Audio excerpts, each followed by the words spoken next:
সময় সন্ধ্যা 6:15। দিল্লির শান্ত আকাশে প্রচণ্ড গর্জন করে সৌদি এয়ারলাইন্সের একটা Boeing 747 Indira Gandhi international airport থেকে টেক অফ করে। ঠিক একই সময়ে একই রুটে উল্টো দিক থেকে কাজাকিস্তানের একটা বড় কার্গো প্লেন নিচে নেমে আসছে ল্যান্ডিং করার জন্য।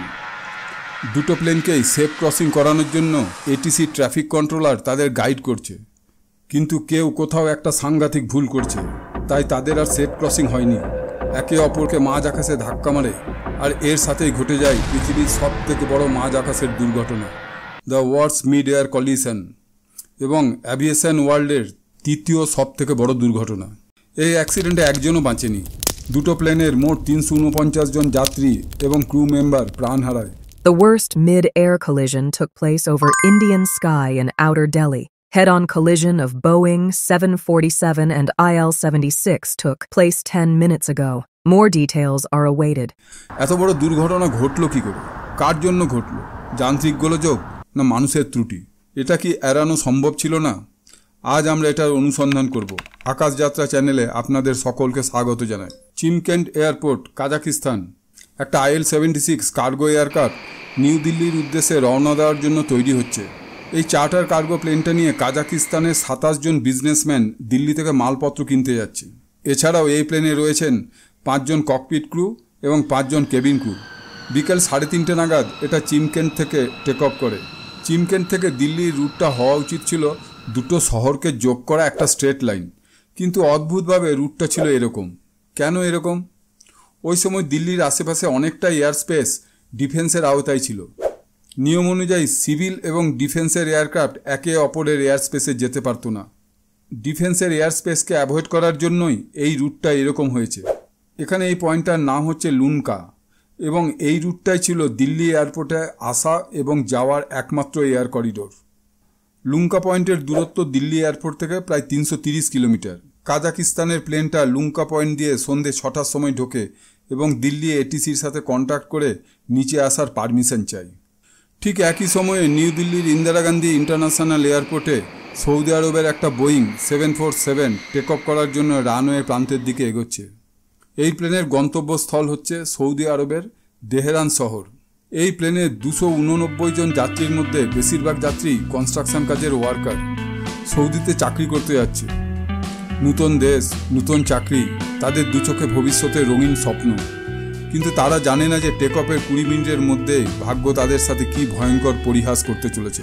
প্লেনটা 6:15 নিউ দিল্লি এয়ারপোর্ট থেকে টেক অফের জন্য দৌড় শুরু করে। এই প্লেনটাও লুনকা পয়েন্ট দিয়ে সৌদি আরব যাবে। দুটো প্লেনই এখন লুনকা দিল্লি রুটে একে অপরের দিকে এগিয়ে আসছে।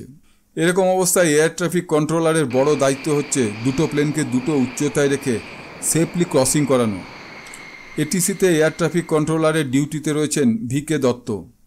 তিনি কাজাক প্লেনের পাইলটকে ইনস্ট্রাকশন দেন 15,000 ফিট পর্যন্ত নেমে আসতে এবং এই হাইটি মেনটেন করতে। সৌদির এয়ারক্রাফট যেটা টেক অফ করার পর ইতিমধ্যেই এটিসির কাছে আরও উপরে যাওয়ার পারমিশন চেয়েছে, VK দত্ত তাকেও 14,000 ফিট পর্যন্ত উঠে আসতে বলেন এবং সেই হাইটি মেনটেন করতে বলেন। এয়ার ট্রাফিক কন্ট্রোলারের প্ল্যান অনুসারে প্লেন দুটো একে অপরকে 1000 ফিট ভার্টিক্যাল ডিস্ট্যান্সের ব্যবধানে ক্রস করে যাবে। ICAO বা ইন্টারন্যাশনাল সিভিল এভিয়েশন অর্গানাইজেশনের নিয়ম অনুসারে 1000 ফিট দূরত্ব সেফ দূরত্ব। এখন সব কিছুই নির্ভর করছে 3টে দলের উপর, দুটো প্লেনের চালক দল আর এটিসি। একে অপরকে ঠিক করে শোনা, সেটাকে ভালো করে বোঝা এবং নিখুঁতভাবে সেটাকে পালন করা, তার উপরে নির্ভর করছে এতগুলো লোকের প্রাণ। কিন্তু দুর্ভাগ্যবশত এদের মধ্যে একটি দল সেটা করতে ব্যর্থ হয়, যার পরিণাম সামনে দেখতে পাবো। এটিসি কন্ট্রোলার VK দত্তর নজর ছিল র্যাডার স্ক্রিনের উপর। এখানে এই দুটো বিন্দু দুটো প্লেনের অবস্থান দেখাচ্ছে। এরা একে অপরের দিকে এগিয়ে আসছে। সময় সন্ধ্যে 6:38। প্লেন দুটোর ক্রস করার সময় হয়ে এসেছে। VK দত্ত কাজাকের পাইলটকে বলেন বাইরের দিকে নজর রাখতে। সৌদি এয়ারলাইন্সের প্লেনটা নিচ দিয়ে ক্রস করবে এবং সেটা হলে তাকে জানাতে। IL-76 পাইলটরা সামনের আকাশে নজর রাখতে শুরু করে সৌদি আরবের প্লেনের উদ্দেশ্যে। কাজাকিস্তানের প্লেন একটা ঘন মেঘের ভিতর প্রবেশ করে। এই সময় বাইরের দিকে কিছুই দেখা যাচ্ছিল না, কিন্তু মেঘ কেটে যেতে একই সৌদি এয়ারলাইন্সের প্লেন যে একদম সামনে, কিছু করার কোনো সময় নেই। দেখতে দেখতে সব থেকে জঘন্য ঘটনাটি ঘটে গেল। মাঝ আকাশে দুটো প্লেনের মধ্যে অ্যাক্সিডেন্ট।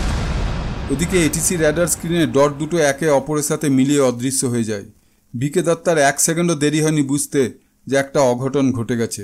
ইমিডিয়েটলি উনি এমার্জেন্সি ঘোষণা করেন। প্লেন দুটোর বাঁ দিকের উইং একে অপরকে ধাক্কা মারে। মাঝ আকাশেই প্লেন দুটোতে আগুন লেগে টুকরো টুকরো হয়ে যায়। হরিয়ানার চাকরি দাদরি নামক একটা গ্রামের উপর এর ধ্বংসাবশেষ পড়ে। এই অ্যাক্সিডেন্টে দুটো প্লেনেরই সকল যাত্রী, পাইলট এবং কেবিন ক্রুদের মৃত্যু হয়। মোট মৃতের সংখ্যা 349।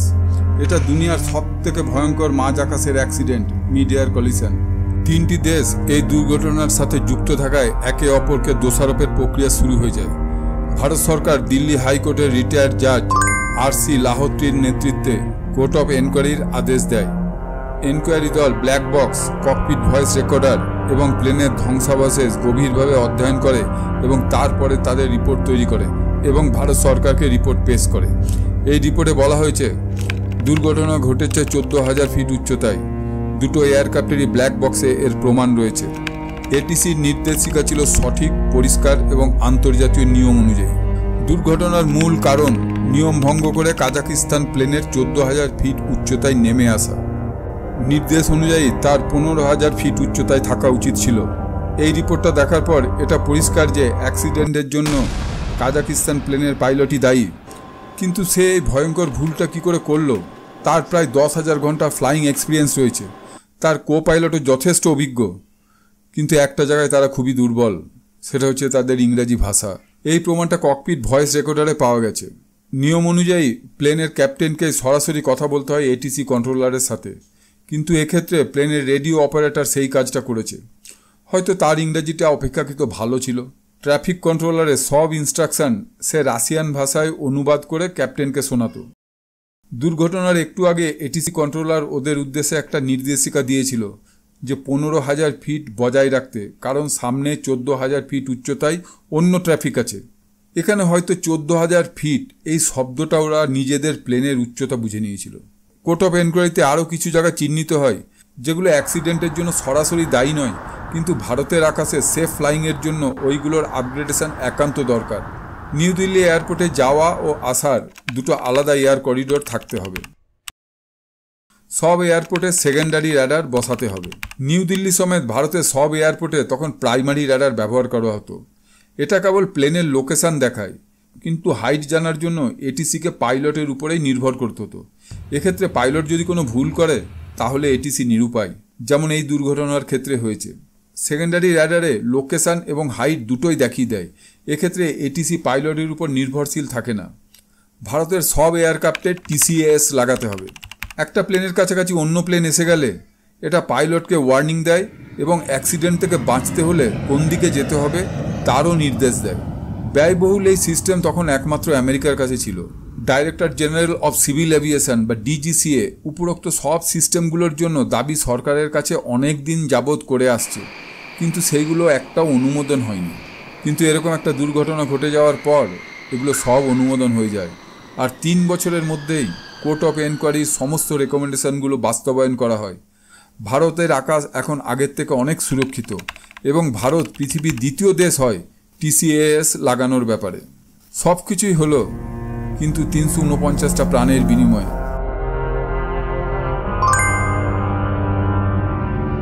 ভিডিওটা যদি আপনার ভালো লেগে থাকে তাহলে চ্যানেলটাকে সাবস্ক্রাইব করার জন্য একটা অনুরোধ রইল। ভিডিওটা দেখার জন্য ধন্যবাদ।